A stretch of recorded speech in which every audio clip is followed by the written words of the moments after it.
Hello students, welcome to magnetics. बेटा आज हम करेंगे the voice of the rain. ये आपके हॉर्नबिल बुक की थर्ड पोइट्री है and it is written by Walt Whitman. So this is a nature poem. It is a sort of dialogue between the poet and the rain. Rain और poet के बीच में ये conversation है, ठीक है। दोनों आपस में बात करते हैं और वो क्या बात करते हैं अभी हम देखेंगे।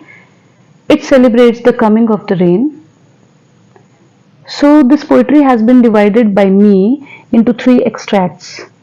ठीक है, 3 extracts में मैंने इसको divide किया है। पहला है And who art thou, said I to the soft falling shower, which strange to tell gave me an answer, as here translated, I am the poem of earth, said the voice of the rain, eternal I rise impalpable out of the land and the bottomless sea, upward to heaven whence vaguely formed, altogether changed and yet the same.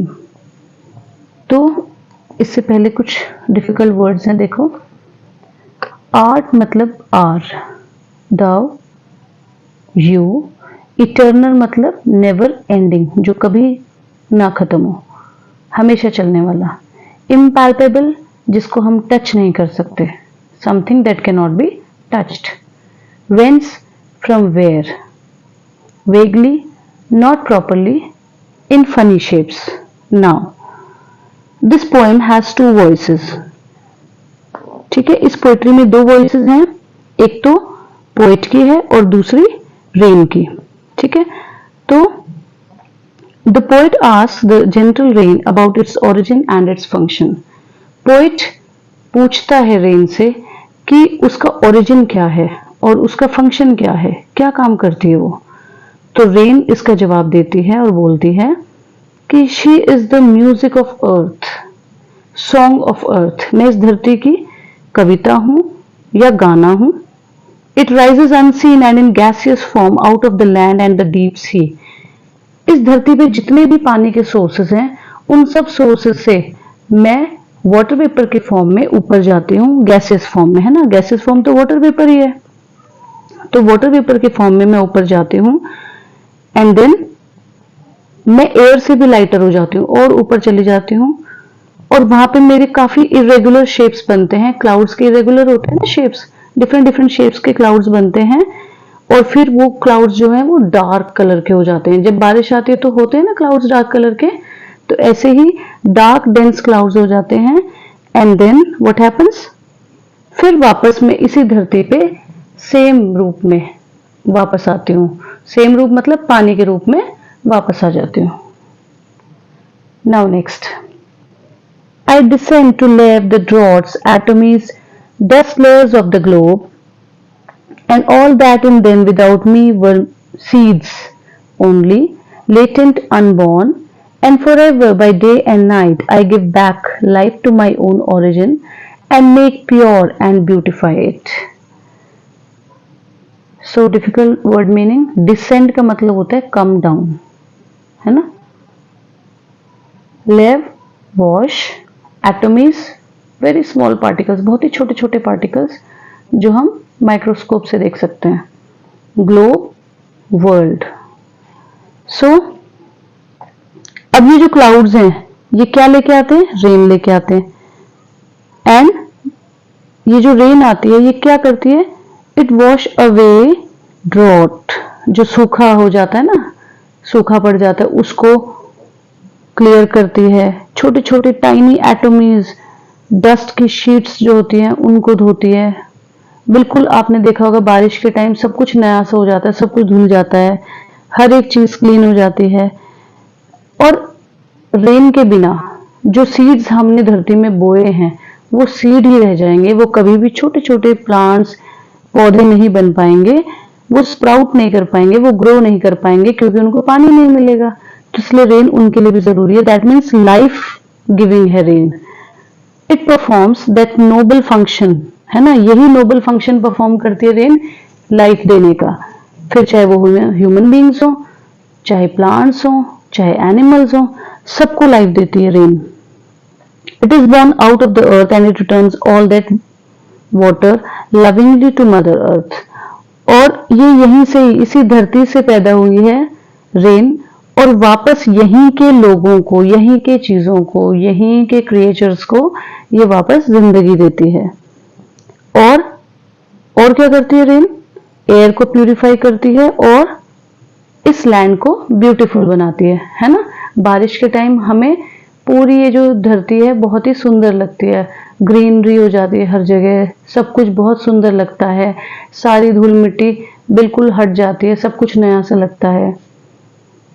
Now next, last extract. For song issuing from its birthplace after fulfillment wandering, regged or unregged, duly with love returns. And यहाँ पे क्या दिखाया गया है? Cyclic movement of rain. पहले यहीं से ही water vapour के फॉर्म में ऊपर जाती है, वहां पे क्लाउड्स बनते हैं एंड वापस रेन ड्रॉपलेट्स के फॉर्म में नीचे आ जाती है, पानी के फॉर्म में। तो यहाँ पे साइक्लिक मूवमेंट दिखाया है रेन का, कहां से ओरिजिन होता है, वापस वहीं पे आ जाती है, और फिर clouds wander all over the sky and fulfil their function of watering the dry अर्थ।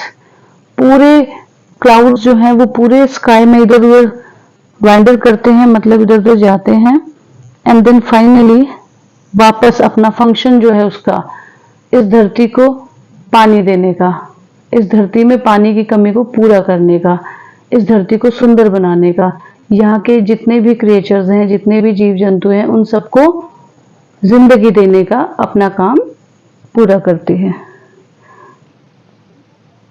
सो अब कंक्लूजन क्या है? Through the voice of the rain the writer wants to portray the life of the rain and how it is like a song. और इस poetry के through poet बताना चाहते हैं कि रेन की लाइफ कैसी है, उसका ओरिजिन क्या है और उसका फंक्शन क्या है, ये चीजें वो हमें बताते हैं। Now poetic devices. पर्सोनिफिकेशन हम सभी को पता है। पर्सोनिफिकेशन मतलब होता है जब हम किसी भी एब्स्ट्रैक्ट इमेज को ह्यूमन आइडेंटिटी देते हैं तो वो होता है पर्सोनिफिकेशन। जैसे I am the poem of the earth, यहाँ पे पर्सोनिफिकेशन है, रेन बोल रही है, तो बोलने का काम किसका है? ह्यूमन बींग्स का। दूसरा, I give back life to my own origin. And now imagery is also used. Imagery होती है जब हमारे दिमाग में एक इमेज क्रिएट होती है, सॉफ्ट फॉलिंग शावर, ये सुन के हम एक इमेज क्रिएट करते हैं अपने दिमाग में, दैट इज इमेजरी।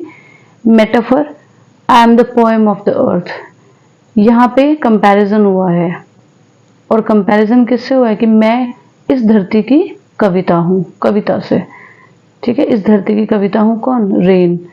तो यहाँ पे मेटाफर है। Metaphor is the comparison without using as और लाइक। एज और लाइक यूज किए बिना जब हम पोएटिक डिवाइस यूज करते हैं कंपैरिजन वाला, that is metaphor. Hyperbole, bottomless sea. Hyperbole का मतलब होता है जब हम किसी भी चीज को बढ़ा चढ़ा के बोलते हैं, एग्जैजरेट करके बोलते हैं, यहाँ पे हाइपरबोल होता है। जैसे बॉटमलेस सी मतलब ऐसा समुद्र जिसका कोई बॉटम ही नहीं है, बेस ही नहीं है ना।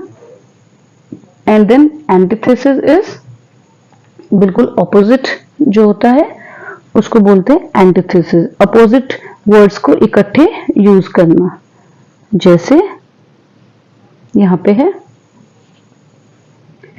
डे एंड नाइट, रेक्ट और अनरेक्ट।